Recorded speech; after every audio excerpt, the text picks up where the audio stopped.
Hi, my name is Crypto Nerd, and in this video, I'll be doing a recap of what's happened in the crypto markets in the last week. It's been a busy week, so I thought it'd be good to do a recap.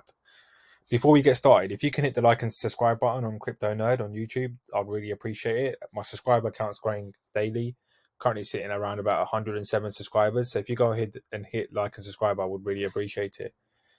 So last week, we saw Bitcoin drop down to 26,700, as low as that. There was a big sell-off in the crypto market. We're currently trading around 30,000, so we've made a slight recovery, I'd say. Still a long way to go, but I do think the worst is over, in my opinion. Obviously, this is not financial advice. Do your own research.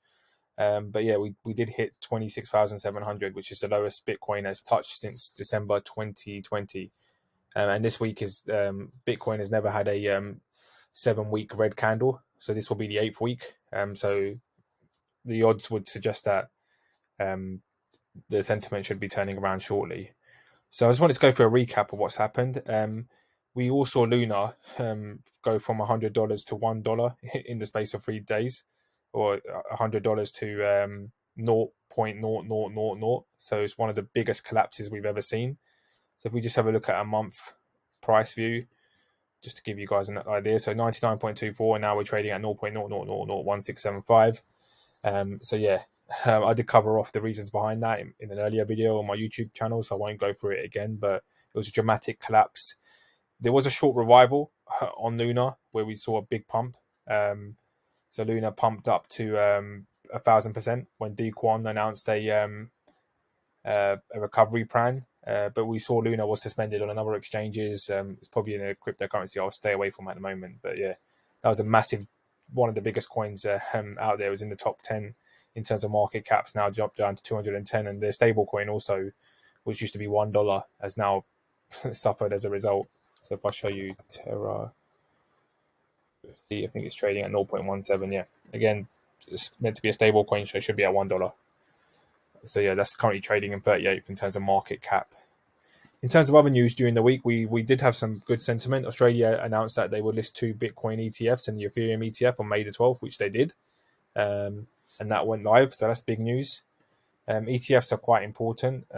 We saw as well on May the 13th, Canadian Bitcoin ETF bought in 9.6k Bitcoin yesterday. It's the biggest in a single day transaction since it listed.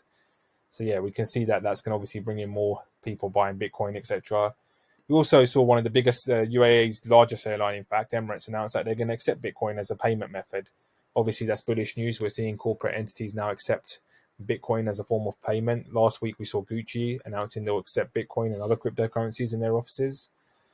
There was other bit of bullish news. Matic announced their Meta partnership on May the 11th.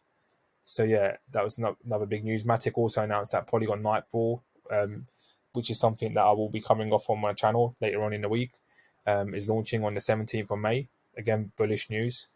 Also, Bitcoin gains will be tax-free for 1 year. The German Ministry of Finance had confirmed that as well. So yeah, overall good news. However, we also saw the US SEC commissioner say that stablecoins could be regulated after the crash we saw with Luna. And the whole point of obviously cryptocurrencies is decentralized, it's unregulated, so obviously that can have a knock-on effect in the market. We also saw the US announce their inflation figures. They came in lower than expected, from 8.5 to 8.3. We were expecting 8.1, so it was slightly higher, I guess, than expected. Sorry, correction there. But yeah, we can see Bitcoin's made a recovery this Sunday evening, trading around 30k. I do expect it to go up myself. Let me know your comments below in the section where you think Bitcoin is going to trade, where the market's going. Do you think that will now be seeing a bullish run up to 100k? If you found this video useful, if you'd like me to do weekly updates for those who have work every day and can't keep up with the industry, let me know in the comment section below. So if you go ahead and click like and subscribe, I'd really appreciate it. I'll be dropping more content in the coming days. Thanks, everyone.